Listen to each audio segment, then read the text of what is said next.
Standby, check in. Snowbirds, check in. Number 2, 3, 4, 5, 6, 7, 8, 5. Lead, have a good Comox practice. The lead has to be that type of individual who can take continual pressure and still be able to exude an image of relaxation about it, so that the team is relaxed and up for its performances and not tense about it.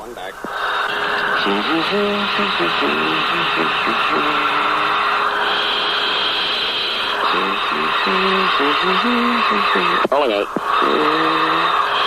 When you get into flying like this, we talk about contracts an awful lot.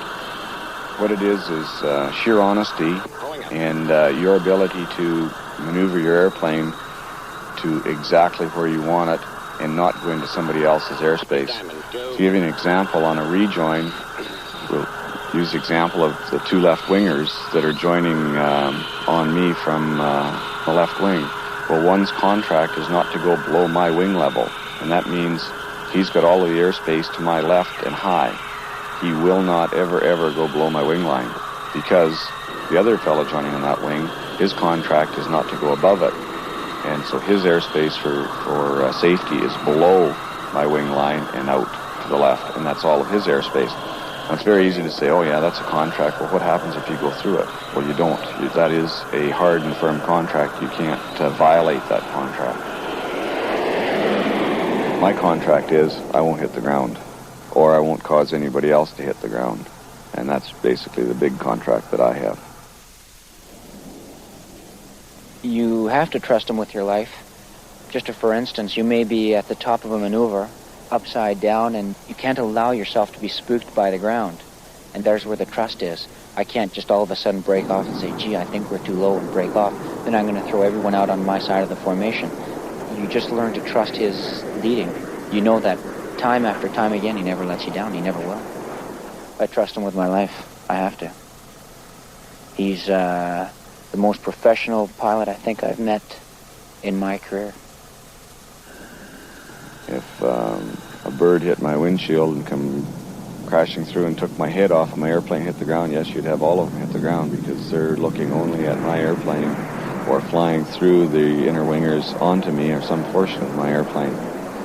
And again, their contract as formation pilots is 99.9% concentration is unacceptable. It has to be 100% in the formation. So something happened to me, yeah, probably be more than me would go in.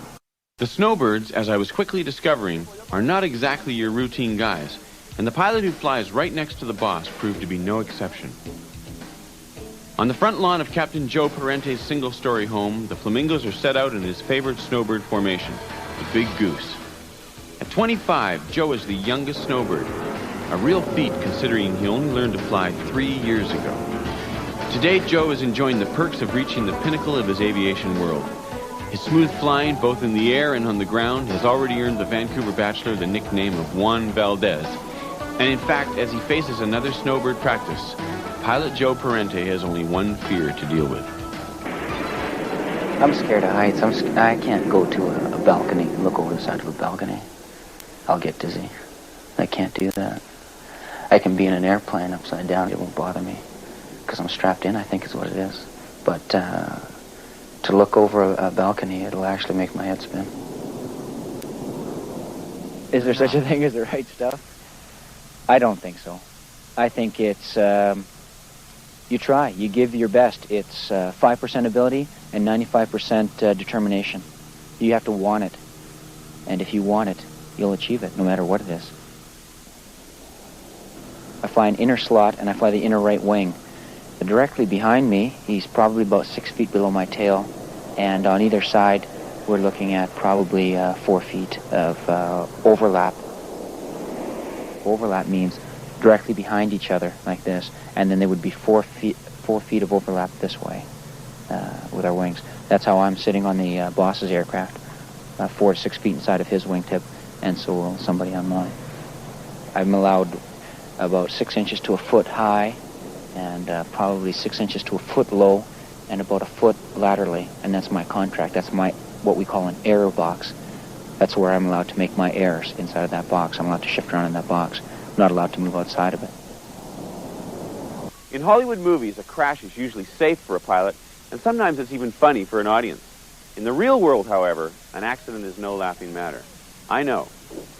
2 years ago, I was in a twin-engine plane that had a fuel cell explosion just seconds after takeoff. Fortunately, we were able to land before the plane was totally destroyed. I'll never forget that brush with death. And like most of us, I wondered how the Snowbirds dealt with that prospect on a daily basis. I've had a few close calls. I think all the men on the team have. Things that I guess you skip a heartbeat, have a gray hair or two grow out of this situation.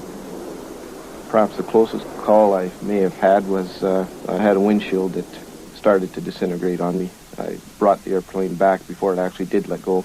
It was kind of worrisome at the time, but it was all safe and sound. Well, how did you feel after? I think just thought of it's another day of flying, actually. It is stressful. Stressful in that obviously you're very close to each other, and a 1 second distraction could cause an accident to take place. You can never relax or say, well, I've seen it all, I've done it all, because if you have a cavalier attitude towards flying, this is probably when something will grab you, catch you, and deal you out, basically. After doing the same show for 2 years, you might be lulled into a false sense of security, thinking that there's virtually nothing you can't do, or there's no way you can get into trouble, and that's exactly what you don't need when you're flying as close as we do. It doesn't hurt to get scared, and I normally get scared about once a week, and that keeps you honest. You know, it stops you from being from your head swelling or being complacent. I never, honestly, I never think about it while I'm in the air. I'm too busy trying to do my job. In on-the-ground time, sometimes you consider it. I'd say as you get older, you consider it more. But the benefits that I get from flying far outweigh any of the possible risk factors. I always have butterflies in my stomach before, like walking out of the airplane and before getting into the airplane. Once you start up, and once you get going, I feel good then, because then we're taxiing out. I'm in the aircraft, I'm in the cockpit, I'm in my office, ready to go somewhere, ready to do something. Okay, Ernest, lock. Notice it's connected. Pins out. QRB lock. Chin strap. Good. Hydraulics good. Service at 75 to go. Temps and pressures are good. Fuel is good. Flaps are selected. Ensuring takeoff. Gyros are good. Switches. I don't really think about the show that I'm going to do. I may think of various things right from my wife to just different situations that went on maybe the night before. I would have to say when the brakes are on and the power comes up on the end of the runway, that's when I stop my little daydreaming and get down to what's happening and what's going to happen for the next 25 minutes. Snowbirds rolling now.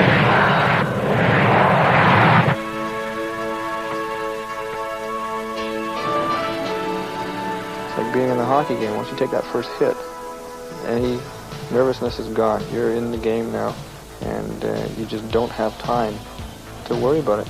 You're flying. I can see a new horizon underneath the blazing sky.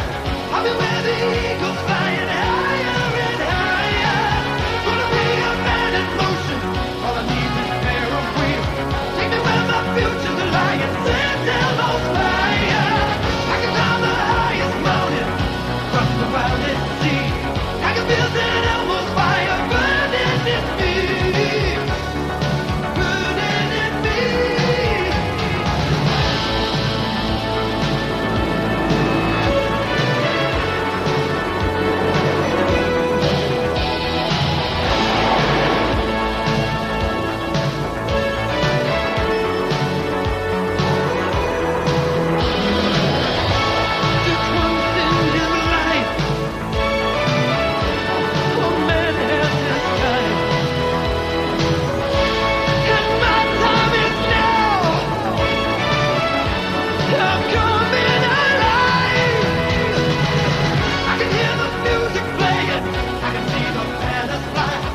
The Snowbirds, I realized, have to be perfectionists, especially if you're the two solo pilots who hurl their planes at each other in a series of near misses.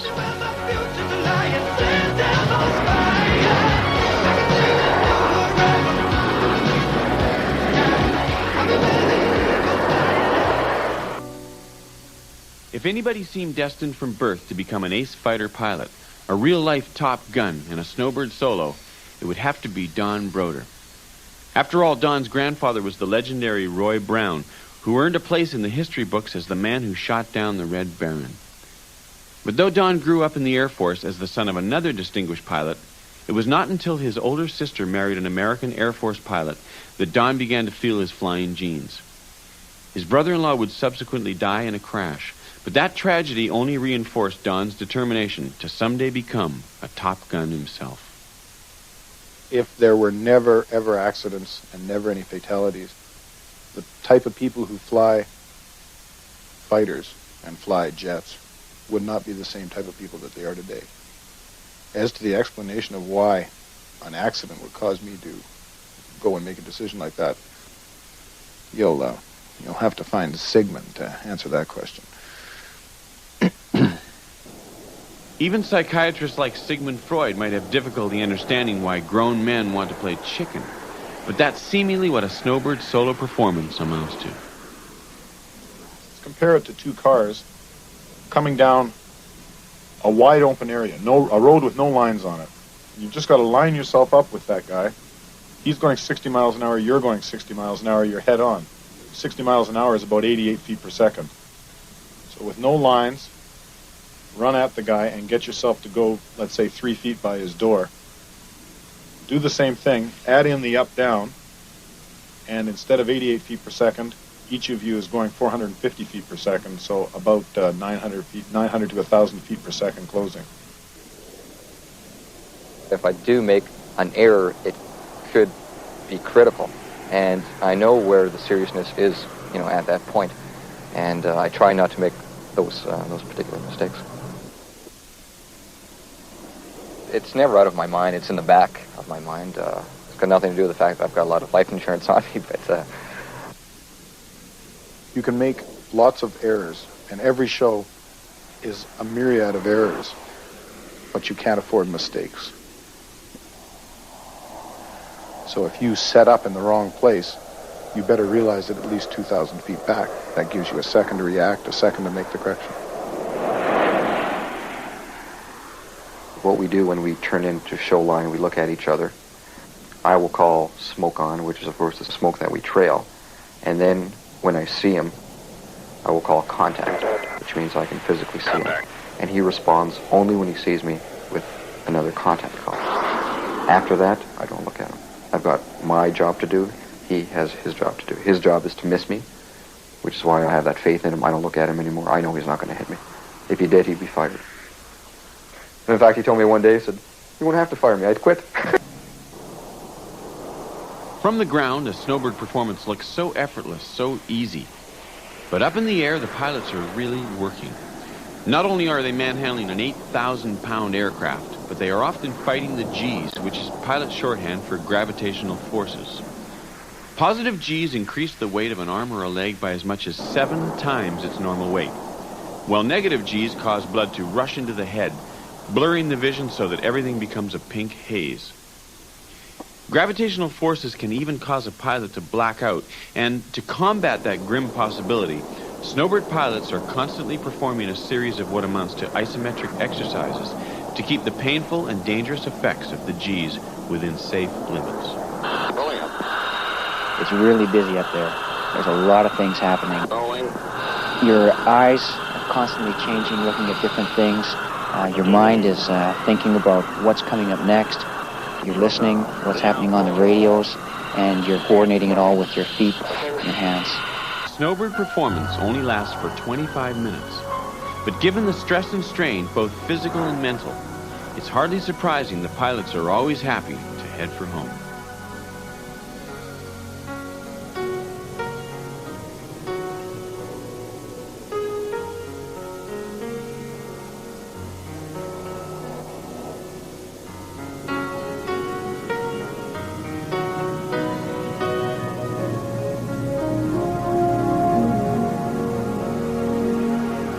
Somebody did a study on us one time a few years ago, and they figured that the energy expended in a snowbird performance equated to an 8-hour day at hard labor.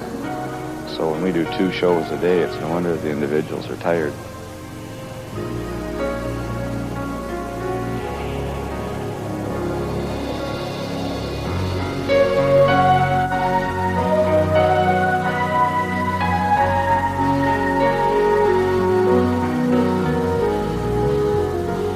If everybody has a good show on the way taxiing back in, there'll be nothing but chatter on our frequency. There'll be jokes flying, people laughing, kibitzing back and forth. If the show has gone badly, you're trying to put it out of your mind so that you can think of the things to correct for the next show. A couple of things here. Ejection procedure, it is an ejection seat, okay? I had been told a couple of fighter pilots, after leaving the military, had established new careers as stand-up comedians. And when Captain Bob Curran briefed me on the ejection procedures to follow on my flight ahead, I began to fully understand that the black humor of a pilot is awfully good training for getting people to laugh in a nightclub. Okay, so what'll happen is I'll say prepare to eject, okay? And when I want you to eject, I'll say eject, eject, eject. You eject on the 3rd eject. Gotcha. If you don't eject on the 3rd eject, there'll be a little flame go out on your left side. That'll be me. Okay, if you go in on the land, everything's the same except you don't have to get out of your parachute right away because you'll be on land. If you're going into trees, cross your legs.